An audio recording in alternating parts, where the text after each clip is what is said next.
ઓમ નમો ભગવતે વાસુદેવાય। મિત્રો, આપણા સનાતન ધર્મમાં કેટલાક વૃક્ષો અને છોડ એવા છે જેને દેવતુલ્ય માનવામાં આવે છે। તુલસીજીનો છોડ પણ એમાંનો એક છે।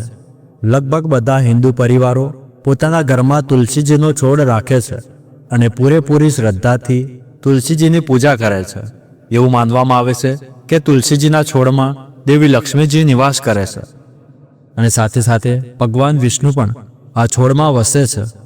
જ્યારે આપણે નિયમિત રીતે તુલસીજીની પૂજા કરીએ છીએ ત્યારે આપણા શરીરમાં સકારાત્મક ઉર્જાનો પ્રવેશ થાય છે, બુદ્ધિ શુદ્ધ બને છે અને દરેક કાર્યમાં સફળતા પ્રાપ્ત થાય છે।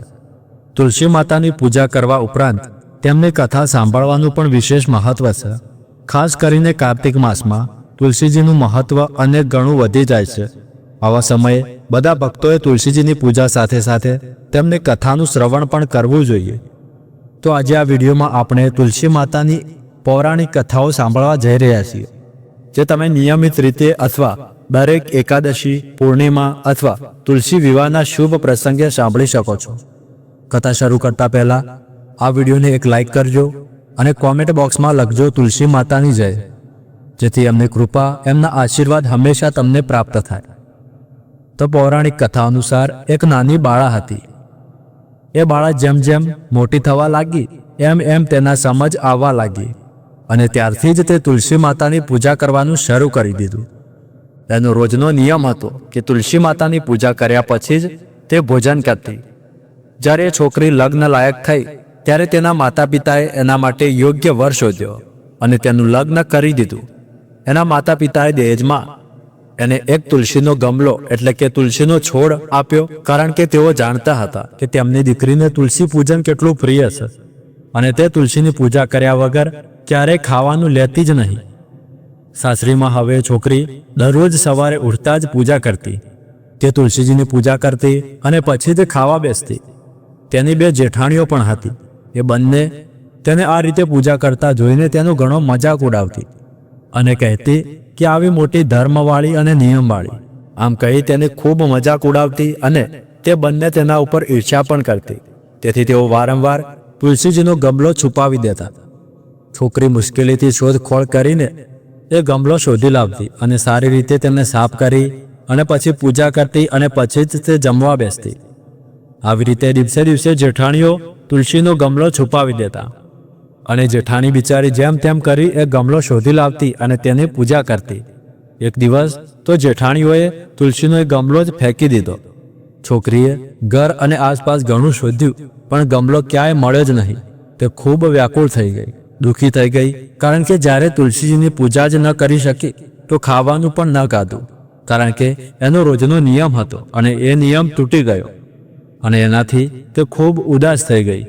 છોકરીની આ સાચી ભક્તિ જોઈને તુલસી માતા ખૂબ પ્રસન્ન થઈ ગયા। અચાનક તેના રૂમમાં તુલસી માતાનો ગમલો પ્રગટ થઈ ગયો। બીજા દિવસે સવારે જ્યારે તે છોકરી ઉઠી ત્યારે તેણે જોયું કે તેના ખાટલામાં ચારેય ખૂણાએ તુલસી માતાના ગમલા ઊભા હતા। આ જોઈને છોકરી ખૂબ ખુશ થઈ ગઈ। તે વિચારતી કે હવે તો મારી તુલસી માતાને કોઈ ચોરી નહીં શકે, કોઈ છુપાવી પણ નહીં શકે, પૂજા કરવા માટે હવે ક્યાંય જવું પણ નહીં પડે, કોઈ ફેંકી પણ નહીં શકે। આ વિચારથી તે ખૂબ આનંદિત થઈ ગઈ। તરત જ સ્નાન કર્યું અને તુલસી માતાની પૂજા કરી અને પછી જ્યારે તે ખાવા બેઠી ત્યારે જેઠાણીઓએ ફરી મજાક ઉડાવ્યો। એ કહ્યું કે લો, દેરાણીનો નિયમ ધર્મ પૂરો થઈ ગયો। તેમણે એટલા આત્મવિશ્વાસથી કહ્યું કારણ કે તેમને ખબર હતી કે તુલસીનો ગમલો ખૂબ દૂર ફેંકી દીધો હતો। એમને લાગ્યું કે દેરાણીએ આજે પૂજા કરી જ નથી અને પૂજા કર્યા વગર જ ખાવા બેસી ગઈ છે। તેથી બંને જેઠાણીઓ બોલવા લાગી કે હવે થઈ ગઈ તારી પૂજા, તારો નિયમ પૂરો થઈ ગયો? દેરાણી ધીમેથી બોલી કે હા, મેં પૂજા કરી દીધી છે। આ સાંભળી જેઠાણીઓ બોલી કે અરે, ક્યાંથી કરી લીધી પૂજા? ગમલો તો અમે ફેંકી દીધો હતો, એમ કહીને હસવા લાગી। આ સાંભળી દેરાણી બોલી કે જોવું હોય તો અંદર આવો મારા રૂમમાં, ખાટલા પર તુલસીજી છે। જેઠાણીઓ અંદર ગઈ અને જોયું તો ખરેખર ખાટલાના ખૂણામાં તુલસીજીના ગમલા હતા અને આ જોઈને જેઠાણીઓ ખૂબ લાચાર થઈ અને બોલી કે દેરાણી, તારી ભક્તિ સાચું છે, અમે તને ઘણું દુઃખ આપ્યું, અમને માફ કરી દે। દેરાણીએ પોતાના નિર્દોષ મનથી એમને માફ કરી દીધી। ત્યારથી જ બંને જેઠાણી દેરાણી મળીને તુલસીજીની પૂજા કરવા લાગી. તુલસી માતાની કૃપાથી તેમના ઘરમાં સુખ અને સમૃદ્ધિના ભંડાર ભરાઈ ગયા. તેમના બધા દુઃખો દૂર થઈ ગયા. હે તુલસી માતા, જેમ તમે જેઠાણીને નિર્મળ બુદ્ધિ આપી, તેમજ જે લોકો આ કથા કહે છે અને સાંભળે છે અને અમારા વિડીયોને લાઈક કરે છે, તેમના ઘરમાં પણ સુખ સમૃદ્ધિના ભંડાર ભરો.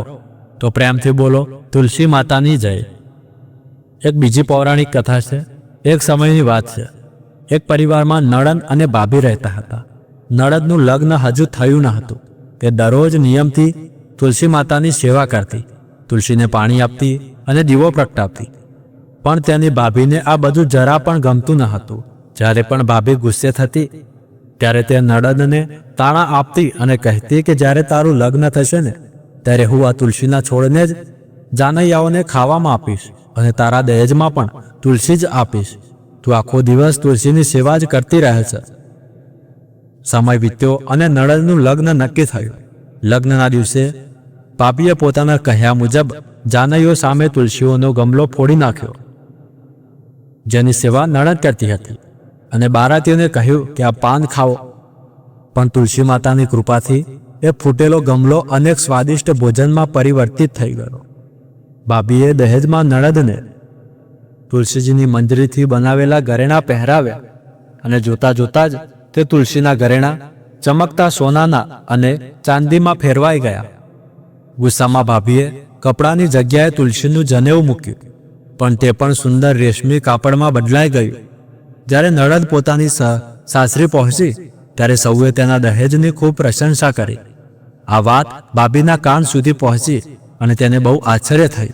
તે વિચારમાં પડી ગઈ, મેં તો તુલસીને મંજરી અને પાન જ આપ્યા હતા, તો પછી આ ચમત્કાર કેવી રીતે થયો? તેને તુલસીની પૂજા અને તેની મહિમા સમજાઈ ગઈ. ભાભીની એક દીકરી હતી.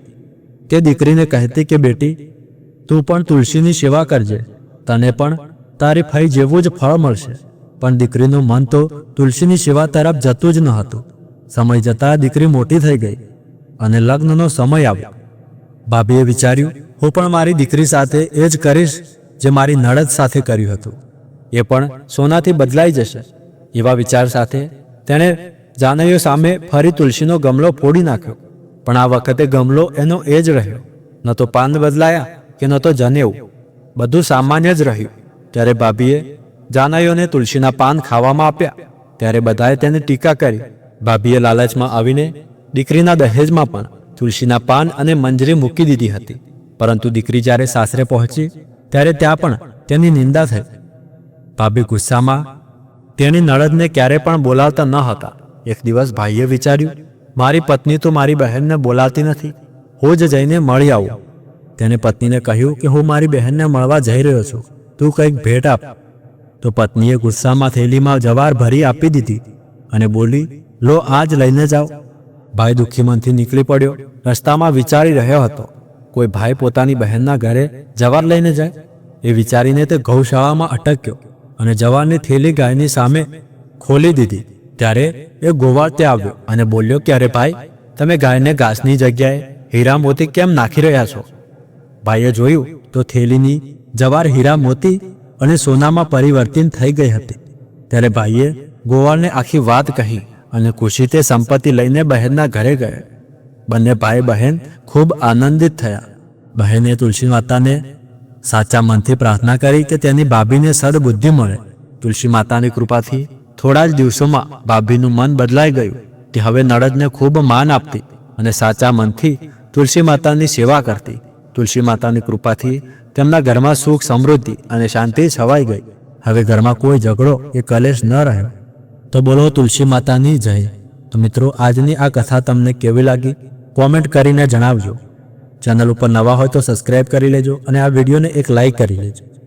તો મળીએ આગળના વિડીયોમાં. ત્યાર સુધી ધન્યવાદ.